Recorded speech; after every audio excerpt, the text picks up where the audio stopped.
Hello, my dear friends. Good morning, good afternoon, good evening. My name is Akash, and I am really honored to be part of such an amazing team of heroes. Each one of you who come together to the call of duty when no one is looking, and you stand for humanity and its transformation. Thank you. Brief about myself. My spiritual journey began 2 years ago, accidentally.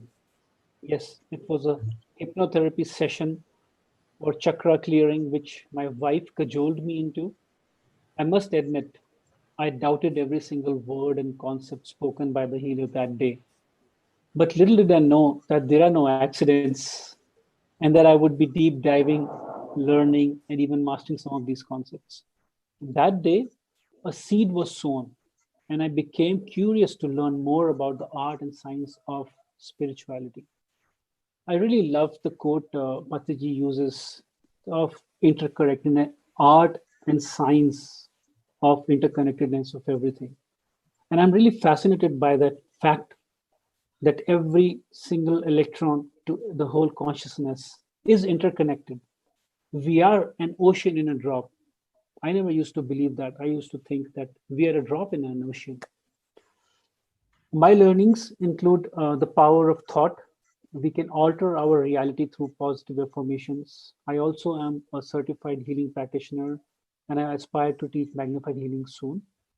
I practice Advaita and I'm a dedicated student of this principle. My life took a crucial turn when I met Sir Andrew Cohen in November 2019. His teachings and meditation redefined the purpose of my life. From being a seeker, I became a finder. When you know the truth of who you are, and now you can focus on living according to that truth. So the process and the purpose of the newfound reason of my life is so intriguing. I couldn't find anything more engaging, and I devoted my life for it. So without any further delay, my dear friends, please join me in welcoming our dear beloved Dr. Newton, Kondaveti, and Pradeep Doshi to address today's questions. So welcome, gents. Let me just briefly introduce them. Pradeep Doshi, also a good friend of mine. He's from India. He's a software professional with 3.5 decades of experience in software program management in power and healthcare verticals. He has done his graduation in electrical engineering and post graduation in computer science, both from IIT, and he has been practicing meditation from 2 decades. His interests include Indian philosophy, modern and alternate medicine. Amazing. And a little brief about Brahmashri Chakravarti Dr. Newton Kondaveti, MBBS, MD. He is based out of Hyderabad, India, and he's a medical doctor who realized that everything has an inner, everyone has an inner doctor within themselves, and therefore he chose to become a soul doctor instead of practicing a conventional medicine. Dr. Newton, along with his wife, Dr. Lakshmi, are world renowned practitioners and teachers of meditation and spiritual science, pioneers in past life regression, future progression, life between lives regression, internationally acclaimed experts on reincarnation and law of karma, master teachers of rebirthing breath work, inner child work, family and organizational constellation work, researchers of paranormal phenomena, experts in mind body spirit integration, energy medicine, holistic healing, teachers of self empowerment, motivation. The list goes on. So, Dr. Newton awakened his life purpose at the age of 22, and during over 2.5 decades of work, he has been in such sought after mentor for beginners as well as for established practitioners and teachers. And together, Dr. Newton and Dr. Lakshmi travel across the world, and they have traveled more than 120 countries and touched the lives of millions of people. Their vision is such an amazing vision, such a heart-throbbing vision to establish a global center for learning spiritual sciences along with the lines of ancient Indian University of Takshashila and Nalanda. Dr. Newton has spontaneously recalled several of his past reincarnations at Takshashila University, and the insights thus gained by him have served as a main inspiration for the vision and the mission of quantum life. So the stage is all yours. Please welcome Dr. Newton and Pradeep Doshi.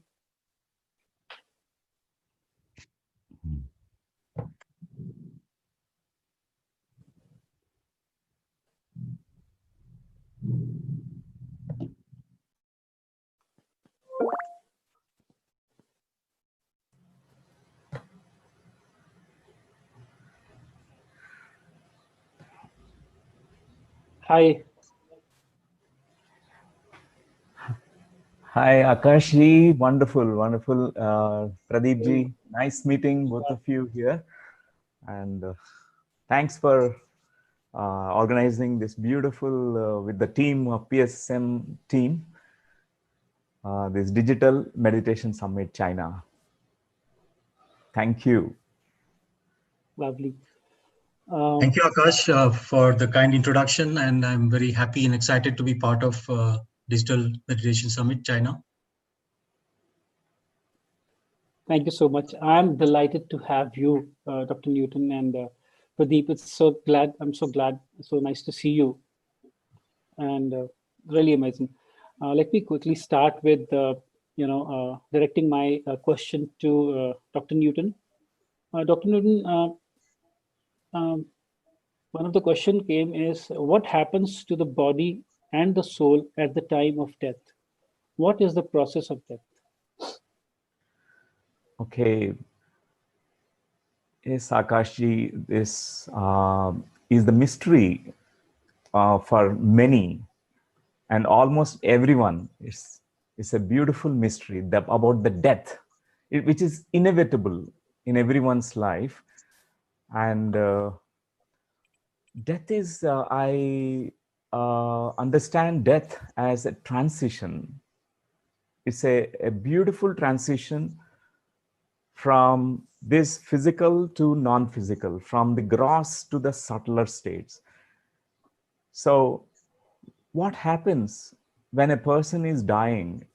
A person is not really dying. The body is discarded here, the body is left here, but the soul continues the journey further.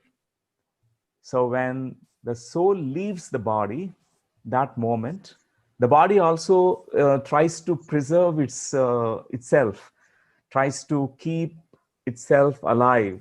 You know, many people, it's not easy and gracious. The death process is little painful. They grieve, they resist, they go through what is called as huge resistance to die. And that moment, the body is going to experience certain things, like so many sensations which are unpleasant. The breath will slow down, and the body becomes cold, and all these sensations that we medically report, certain things like pulse rate completely vanishing, heart stops, and even the brain waves, when we measure, it is also completely going off. It becomes a flat wave. And at this only physical level, these are the signs. But what is happening at the spiritual level when a person is vacating the body, when the soul is leaving the body? The first thing that happens is there is a beautiful, you know, when the person vacates the body, the soul is about to come out of the body. There's a huge energy which is liberated. We call it as the etheric energy, because all that life force energy that we stored, it going to be there for some time. And then we move into the astral subtle body, astral energetic body. Then our journey continues further. Example, when we vacate this place, that means we'll be somewhere else. In the same analogy, when we vacate this body, we'll be present somewhere else. We'll be going to different planes of consciousness according to our own evolutionary states, vibrational state, we can say it. We can say that as vibrational state. For example, there are beginner souls, those who are still in the evolutionary cycle where they just began their evolutionary cycle. They have dense and heavy vibrations. With that, they can't enter into the higher astral realms easily. They go through a lot of struggle. So they reside because of their vibrations are so low in the lower astral realms. So, but the mediumly evolved means those who have come into the path of meditation, they have come to know about certain things about life, they have learned about, spirituality and spiritual science. They have a little awareness. What happens to them is when they leave the body, they go into the higher frequency worlds, like higher astral realms. So this is what is happening. And when we leave the body, we are not alone. Many people, they are frightened about the death. But when we come to know about the spiritual path, meditation path, direct experiences of our own will teach us about how to die graciously. We will be welcomed by many guides. Many group of guides will come, and one guide definitely who is your own personal guide. He is known as generally junior guide. Afterwards, we also meet our senior guide, the two guides primarily allotted for everyone. They are, from lifetimes, they are guiding us. And after that, we go into the other experiences like meeting our soul group. And we also have what is called orientation chamber, a space. It's a different dimensional space. And people, they review their lives. They evaluate the pros and cons of that life. So they assess whether they lived fully or not, whether they have learned the lessons they plan to learn or not, whether they fulfill the soul plan that they have designed for that lifetime or not. The guides immensely are helpful for them. And we also have interaction with our soul family. Afterwards, we interact with what is called as council of elders, the higher spiritual guides. We meet them.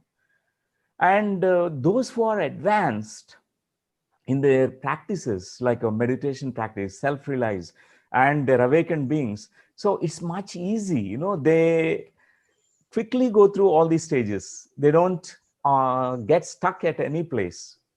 So they can reach to what is called as causal worlds and supracausal worlds, higher frequency worlds. So this is very, very interesting to notice that how people can go through different types of after death experiences. So death need not be frightened about. Death is just, an integral part of the life. Birth and death are the two sides of the coin. And once we complete our life here, we don't stay even a single minute extra here. We are here to complete certain tasks, assignments, and mission for purpose for which we incarnated. After that, we leave graciously. This is the art of dying, which we can learn through practice of meditation and spiritual science, learning spiritual science. And thanks for this question, Akshayji. I really loved the way you have picked and explained it to everybody. And I think the most of the level of people from uninitiated to the highest would really value and really get some value out of it and learn out of it. I myself really learned about a lot of things from this. Thank you. And I would like to put my next question to Pradeep. Pradeep, my question is on humanity. How can humanity solve the world's problems if they cannot even agree on root causes of those problems and they cannot agree on the right solutions? It's a very simple but important question which has come. What has happened, let me give the background. we have had industrial revolution over past 2 centuries, which has given us a lot of development, a lot of benefits, and it has solved many of our problems. But it has also created many other problems. For example, environmental pollution, inequality, poverty, population, arms race, and trade war. So these are the problems which all the countries are grappling with. They have tried to resolve these problems through third dimensional consciousness, but they have not been able to resolve so far. Now, how do we resolve these issues? This reminds me of a quote by Albert Einstein, who said that we cannot solve our problems with the same level of thinking with which we created them. So what has happened is this global pandemic, coronavirus, it has made us rethink our current socio-economic models and see how we can restructure them. So it's my personal belief that as we move from third dimensional state of consciousness to fifth dimensional state of consciousness, there'll be a lot of change of paradigm, and people will start having more dialogues with openness and trust, and hopefully that will result in better frameworks which will enable us to solve our problems.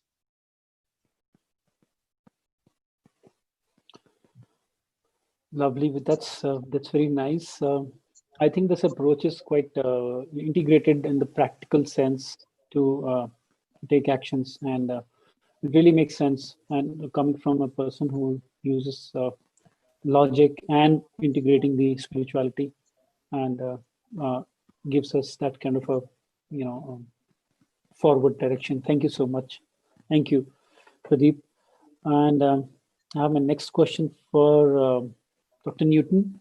Dr. Newton, about recently, I feel that there's a question from a person, he's putting it. Recently, I feel I am very so sensitive and compassionate to all living beings. I literally cannot bear seeing anyone in pain, whether it is human or animal. What do I need to do so I don't get affected by the pain of others? It's a very beautiful question. I personally am quite interested to hear about this. Yes, Akashji, this is really an issue that many have expressed to me also recently, because the COVID-19 situation. Some of my spiritual friends, they asked me why I feel so much pain when I switch on the television. I see so many things, so many, I keep hearing about the news of the death and people going through suffering and pain, animals dying, and all these things. And I really suffer a lot. So generally we call them as empaths. Empaths are very, very sensitive emotionally to others' feelings, others' emotions, others' pain. And though it appears to be, like a positive asset, is a positive kind of state where you could understand the feelings of others, it's really good that we are able to really step into the shoes of others and understand what they're going through. But mostly what happens is an empath also has a downside to them. They go through what is called energy loss. They drain their own energy. They feel, they suffer on the behalf of others. So I'm going to say that how to, an empath can deal with this kind of situation. I say that we cannot really help anyone in the world. We cannot help. Though we try to do something,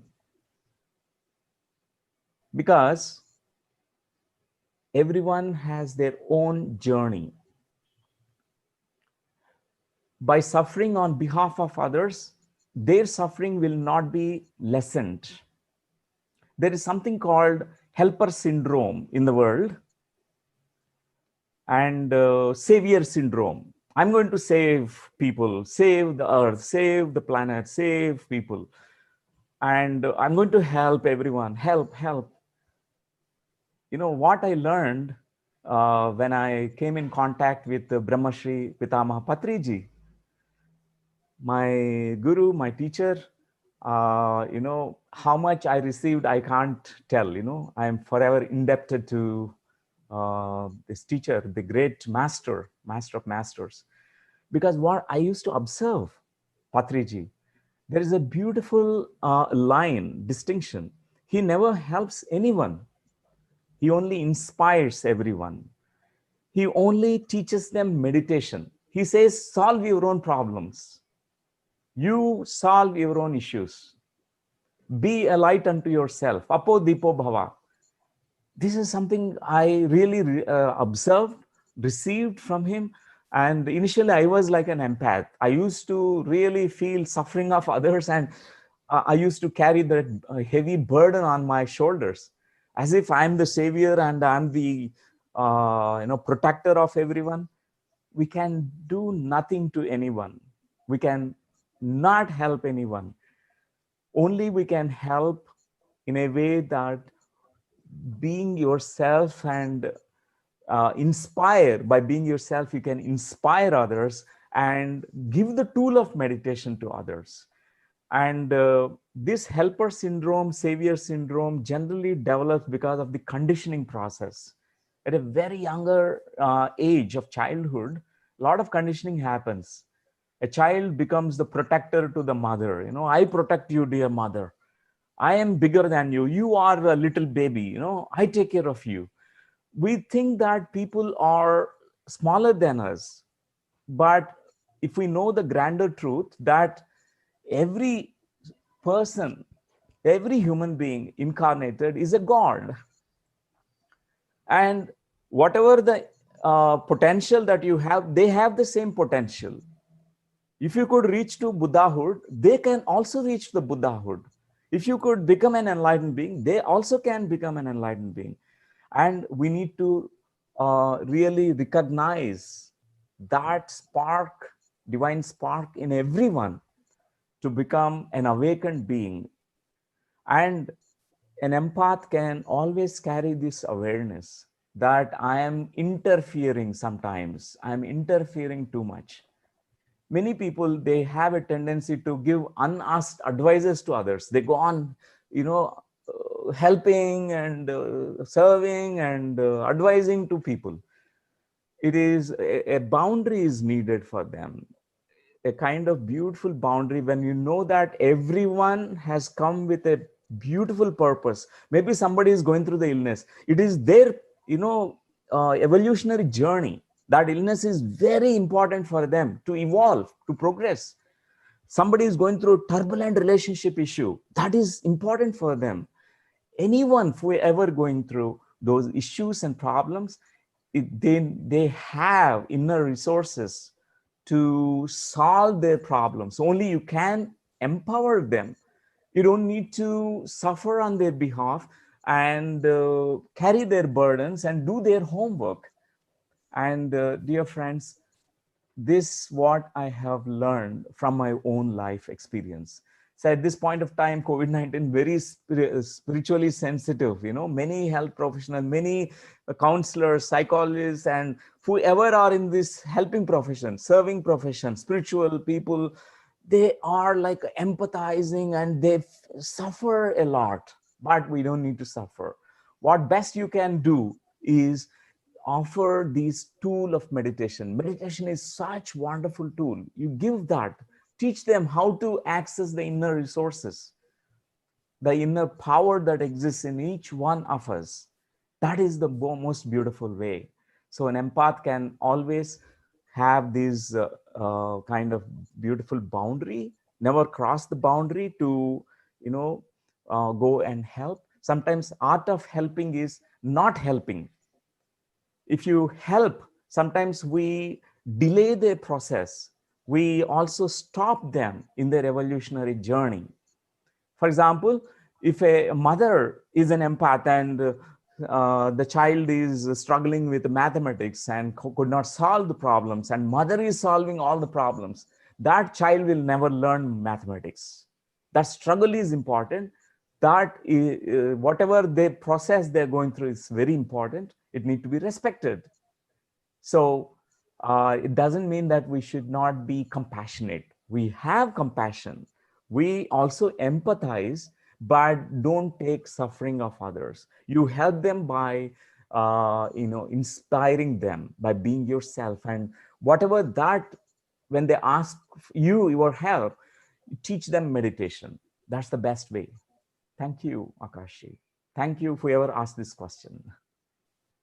I think this was a partially question from me as well, but I think it's very relevant. And thank you for sharing and beautifully explaining about this common thing, common aspect, which many of us would be experiencing, and coming rightly from the horse's mouth, experiencing it yourself makes it even more rich. Thank you.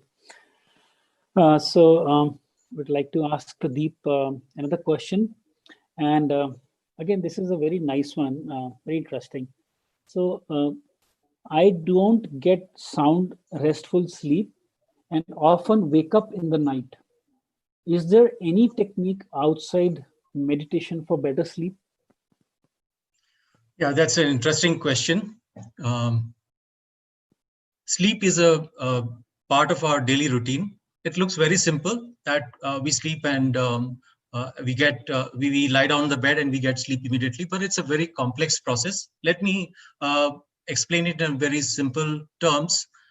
What happens is there are two glands, endocrine glands, hypothalamus and pineal, which have a big role to play in the sleep. Pineal gland secretes melatonin, which is the chemical which helps in the sleep, and hypothalamus maintains the circadian clock or a biorhythm. So when we sleep, hypothalamus is responsible for regulation of our thirst, hunger, body temperature, as well as sleep. And as far as melatonin is concerned, it basically regulates cholesterol, which helps us in sleep. And it also improves our immune system as well as provides biorhythm to hypothalamus. So besides, the melatonin has many benefits. It prevents 100 different types of diseases. It prevents cancer, it prevents, slows down aging, etc. So by a combination of these two activities of these two glands, we are able to get sound sleep. Meditation is a very good tool for getting a sound sleep. I have been practicing meditation, so I have never faced any sleep issue personally.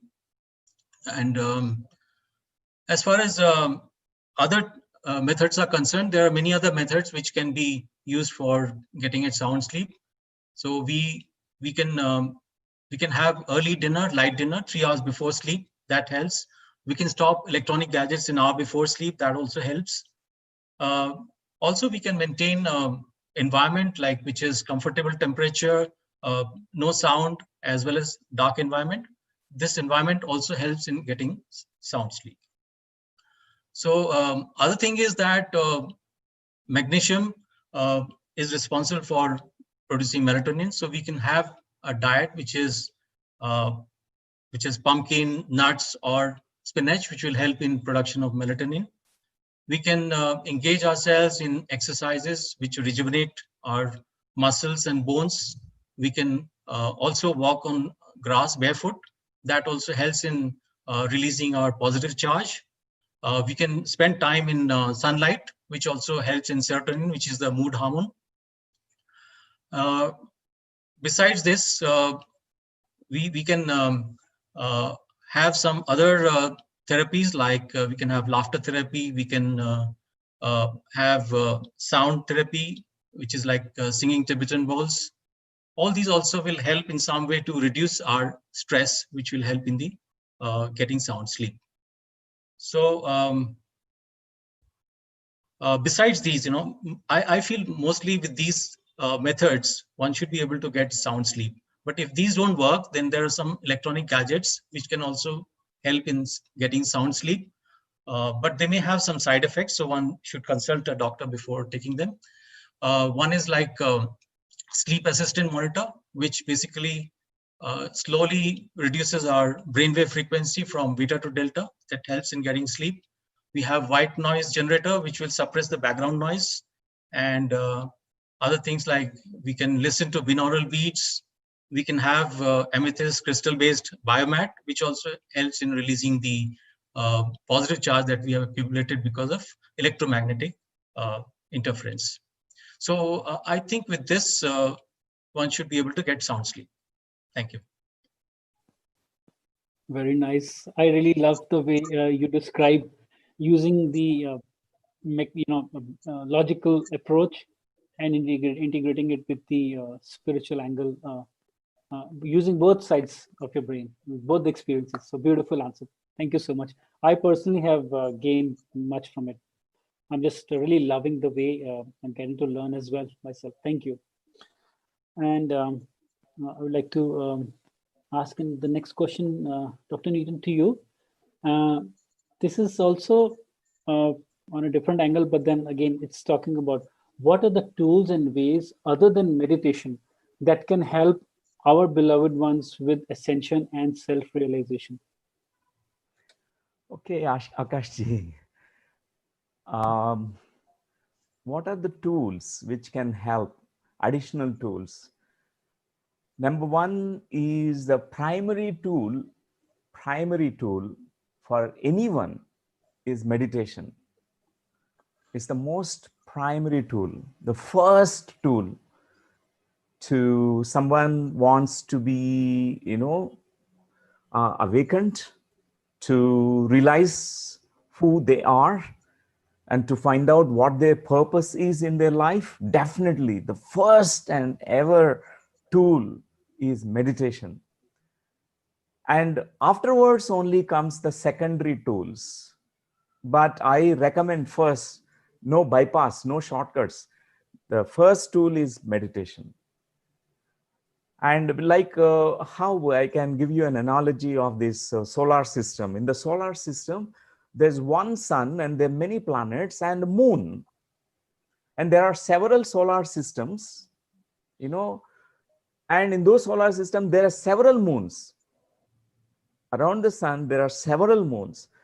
So there's only one sun and several moons. So there's only one single path of meditation, which can direct anyone, whoever is sincerely practicing, into the path of awakening, into the path of enlightenment, self-realization. And all those moon paths are many, we can say many. And when I stepped into spiritual path, I was taught three things. The primary tool of meditation, dhyana, meditation. It is ingrained in my neuronal cells, into my body, in my breath. And the second thing I offered, the secondary tools, were swadhyaya, reading spiritual books. And as Linda Goodman says that reading books is a swift shortcut to enlightenment. Means you accelerate your evolutionary process with reading books, swadhyaya, because there are many masters who are living in 19th century and they are not alive now, but their books are available. We can read and we can be still feel the wisdom of them, absorb the wisdom of them. And for example, autobiography of a yogi and Swami Rama living with the Himalayan masters. So many masters, they're not physically alive now in the bodies, but still their books are alive in us. So swadhyaya. The third thing that I was introduced into is sajjana sangatya, means like a group interaction, group learning process. For example, what we are doing to digital summit, meditation summit, DMS China, we are doing exactly sajjana sangatya. We are all exchanging our experiences, sharing and listening to others, learning from everyone. This is called, sajjana sangatya. There are many benefits from these three important tools. The primary is meditation. And after that comes Svadhyaya and Sajjana Sangatya. After that comes other tools also I recommend. For example, I have come across that we carry so much of conditioning to accelerate our process of evolution. I have, uh, come across many beautiful tools like past life regression is a very powerful tool.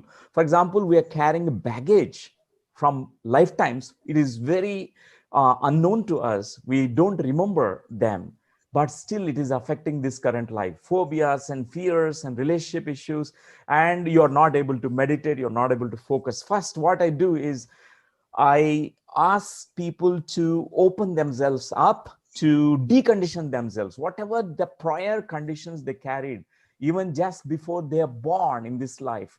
They can shed all those, the baggage, shed all that, whatever that is unwanted stuff. Like second tool is inner child therapy, which also removes the conditioning that we have gone through when we were children, all those childhood conditionings in this current life, like beliefs that are formed, like I am not good enough, and people are bad, and they take advantage of me, they betray me, I am a victim of life. All these things, the inner child therapy really can help. And the third tool I have really felt very beautiful tool I have learned from Bert Hellinger, psychotherapist from a philosopher from Germany. Bert Hellinger, family constellation and transgenerational healing patterns, healing process. It's a very powerful tool.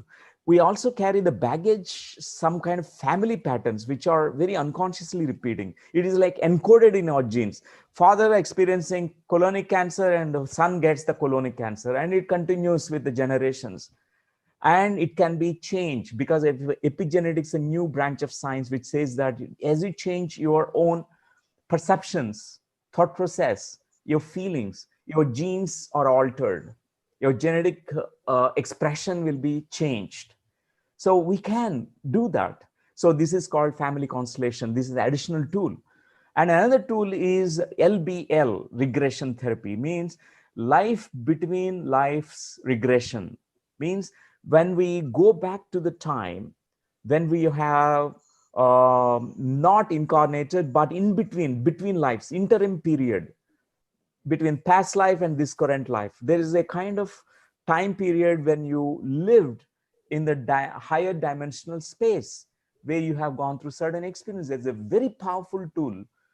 So these are all additional tools I recommend because it's immensely beneficial. I have personally met at least tens of thousands of people and lakhs of people, and who gone through these kinds of processes. Primarily, I recommend everyone to meditate. The first tool, meditation is enough, but many, it is not enough. At least I found 20% to 30% of people, they need additional tools to accelerate, to catch up with meditation. Otherwise, they can't meditate. They'll be doing decades of practice, but still they're not able to really get into what is called a meditative stillness inside. So that's my answer, Akshay ji. Thank you for the question. Thank you so much. It was really beautiful. I really loved to listen to every single word, and it's quite valuable. And the way you answer, and the childlike learning as well as sharing in the process of the learning and the expertise from your life, that's so beautiful. Thank you so much. And like to ask the next question to Pradeep. Pradeep, this is about the COVID. The person says, the question is, I have asthma, and because of COVID-19, my normal life is much more restricted, so I cannot socialize. If there will be a vaccine, should I consider? My heart says no, but my mind is saying yes. Yeah, that's a very difficult question to answer, but let me try and attempt answering this question.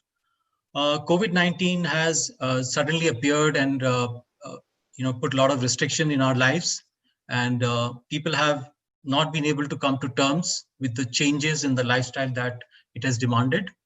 So first thing that we have to do is we have to accept that this will be our new lifestyle, at least for quite some time, and we have to accept that. We have to get rid of fear by not watching the news, which is normally giving a negative side of coronavirus. We have to accept this pandemic as a blessing in disguise and to find creative ways of improving our life. As far as vaccine is concerned, this is the first time that a vaccine is being attempted during the currency of the pandemic, and probably in a year. Earlier, it used to take decades, more than a decade, to come out with a vaccine. Lots of companies are in the race for bringing out the vaccine, and about 20 companies are quite ahead. So it is expected that some of them will have successful clinical trials and will be able to have a vaccine by the end of the year. Now, how do we decide whether we should go for vaccine or not? There are many apprehensions for vaccination going by the past vaccines, and people have reservations whether it will be really effective or not. So there are lots of issues we have to think. At this point of time, there are no right or wrong answers. We have to wait and watch, because a lot of research, or rather clinical trials, are happening, and hopefully these clinical trials, they go through the phase 1, phase 2, phase 3, and phase 4. They should be able to address all these issues. And also there is a prioritization in which the vaccination will be administered. For a country like India, it will take about 2 years to vaccinate everyone. They'll start with people who are more engaged in critical functions, like our national heroes, healthcare workers, then go to people with comorbidity, senior citizens, and then other people. So the questions right now we don't have answer to is whether the vaccine will be fully effective and last for a long time or not. Secondly, what will be the side effects which vaccine may have? Of course, phase 4 trial is supposed to take care of all the comorbidities. And other thing is that what are the options we have? If we don't go for vaccination, there may be regulations by which you may not be allowed to travel. So is it really feasible to not go for vaccination? Those are the other issues that we have to see. And what are the alternatives that we have? So I think at this point of time, there are no right or wrong answers. We have to wait and watch and see how things unfold in next 6 months or a year. At least we'll get 6 months to decide after the vaccine is released in the market. So thank you. Okay, that was really nice. I think we are almost at the end of our session, and I think I personally really enjoyed speaking to you, and I wish I could do that for much more time, and we can continue. But yes, we will definitely have more opportunities. This was an amazing opportunity, and so much thanks to all the organizers.